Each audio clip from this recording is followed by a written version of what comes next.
So we're going to use air pressure. Yes, we're going to use air pressure. How will I do that? By blowing. By blowing, right? Do you want to try?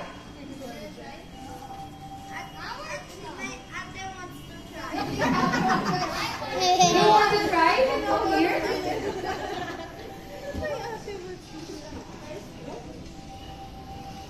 Alright, what's your name? Dito ka, Caspian. Come here. So we need to blow here in order for this can to get on this mouth. Do you want to try? Can you blow one big blow on here?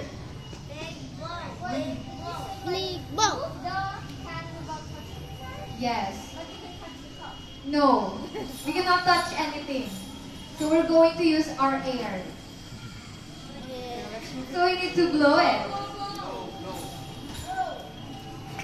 Alright, one big blow, one big blow. 1, 2, 3, go! Carry on. Alright, 1, 2, 3. One more. Ayaw. If you can't do it anymore, just tell us, okay? Okay, then thank you, Caspian. Let's give Caspian a round of applause. So let's try and do it what Caspian did. Oh. Oh, okay.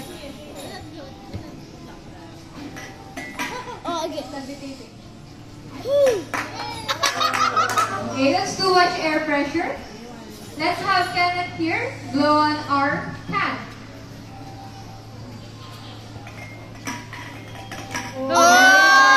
Oh.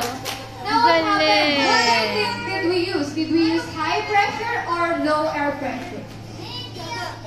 Medium pressure. But there are only two kinds of pressure. High pressure. Yes, high pressure. We use high air pressure. So how did that happen? Since Kenneth blowed on the can right here, our mug is solid, right? So it floats. So when he blowed air into this, it gets trapped inside. And air needs space. So in order to create that space, the air will push the can towards the other mug so they can create space around this mug right here. So that is high air pressure. Now what is the opposite of high? What's the opposite of high? Low. So let's move on to low air pressure. Low air pressure. We're going to add some air inside. Napakaputok yan.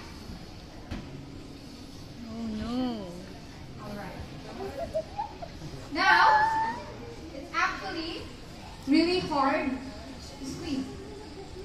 And if I let go, Yan. Whoa! what did we create? What is this? Smoke. Smoke. Actually, let's smoke, right? But did we burn anything?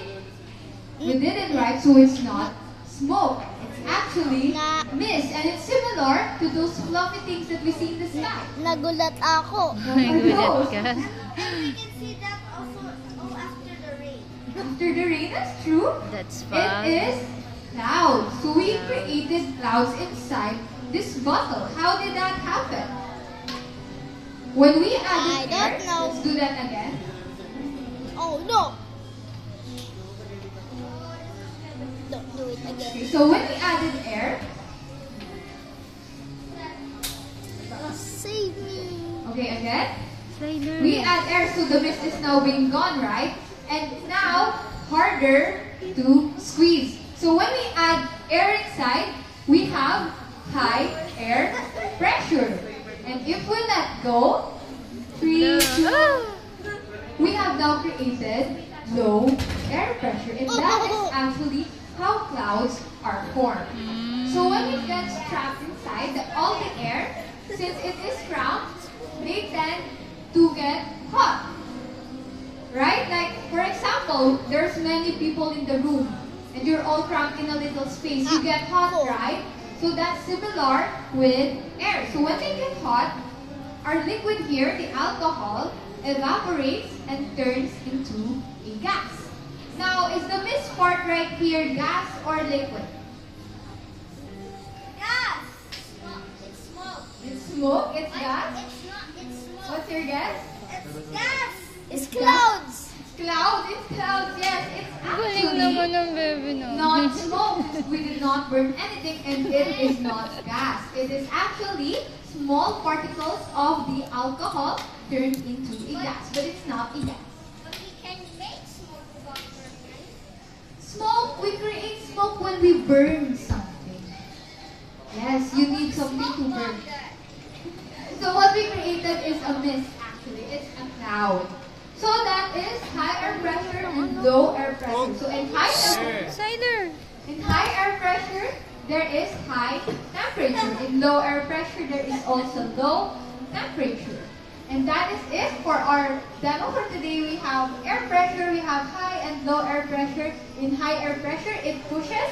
In low air pressure, it pulls. Galing, goods. And I hope everyone enjoyed and had a great time today. If you have a question, feel free to stay. If not, enjoy the rest of your day here at the Mind Museum. Yay, thank you.